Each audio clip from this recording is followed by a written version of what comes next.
taco tango. Like the Americans say, it's a double whammy. How do you negotiate with such a person that is very fickle, can change his mind any time? And secondly, this ban was not about reciprocity or anything, or the fact that, oh, our government removed the 5-year we normally used to give to America. It was because of some salient issues like, okay, overstaying your visa time and all of that, which also behoves on their authorities over there. And that's where a lot of people say it's just another punitive brush by Taco Tango on us as a people. What do you say to that, sir? Well, the reasons they gave is that they want to improve their security benchmark.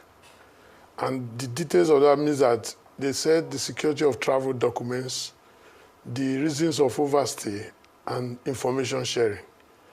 While they initially gave the impression that it was in response to Nigerian e-visa policy, indeed, Nigerian embassy in the US still give 2 to 5 years visa if it is not under the e-visa platform. And that is why they now come up with these other 3 reasons.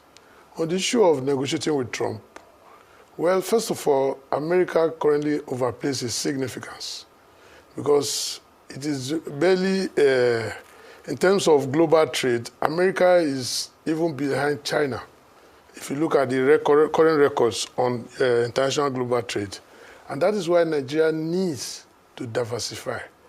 Negotiating with Trump, you say, well, we don't have much of an option, I would say. First of all, it was Henry Kissinger that said that it is not to be a friend of America is dangerous.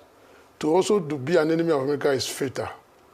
America is still the global leader in terms of its size and the payment system using the American dollar system. So while we move for the current rise of China and the alternative markets, there is a significant trade between Nigeria and China, which stood at the one I was mentioning earlier was the issue of the role of America in the world. Currently, even though China is 12.3% of global trade, while the USA is 10.8%, EU is 11.4%.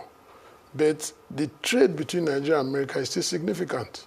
In the first quarter this year, it was about $2.2 billion, which is about 20% less than the same last year, which was $2.6 billion. This is a significant figure. And that is why we must find a way to negotiate. So my question is, how do you negotiate with a mercurial human being like Trump? Mercurial. It changes like mercury. Okay, I'll give you an instance. I'll give you an example. I'll give you an instance. Trump recently said, oh, at the set time, we will do trade deals. All of a sudden, he changed his mind again. So how do you, he just tabarudi something. How do you negotiate with such a man? Do we go and beg him like South Africans beg him and he didn't work for them? Why are you pointing at No. Sorry. What I would tell you is Trump is very transactional. And he also appears extremely unprepared at times. It is for us, if you look at other countries that are currently negotiating in the US, they've not been able to fix, apart from Britain, who claim they have a trade deal. You have to keep engaging. I already told you what Henry Kissinger said.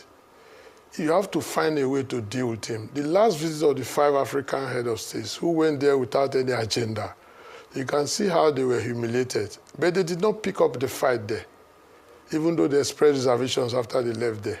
You have to keep the door open because 2.2 billion in one quarter is a